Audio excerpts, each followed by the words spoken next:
Hi, it's me again with Corel Draw Tips and Tricks, and this video tonight will not help that many people, but I'm trying to help one individual that wants to cut out parts to a kit and leave them intact for shipping and where the customer could pop them out.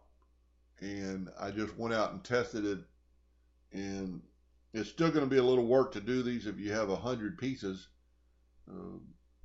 but if you have 50 of them are identical, then you could just copy them or duplicate them, and they'd all be the same. So I first went out and did this run right here, and this is a minute little, it's like 3/1000 or yeah 3/1000 inch thick.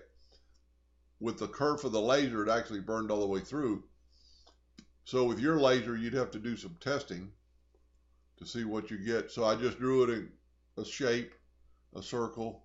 I'm going to put my line, and I would suggest putting it at the middle so you could select both these and hit E on your keyboard, and it'll put it in the center.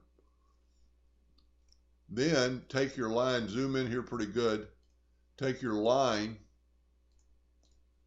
and I've got my nudge distance set on 0.003. So I'm going to control D, and I'm going to move it up. That's what I did at first, and I cut that middle line out. But with the kerf of the laser and the burn of the laser, it burned all the way through. So I actually went 2 more steps. And then you just take your virtual segment delete key and delete that.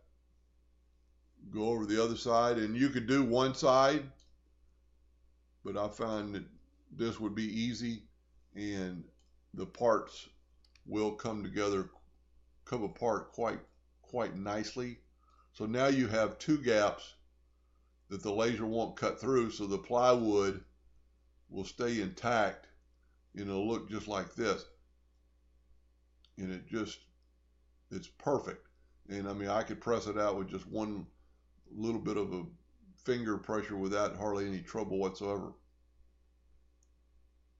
Now, I hope that helped him a little bit, and thank you for watching.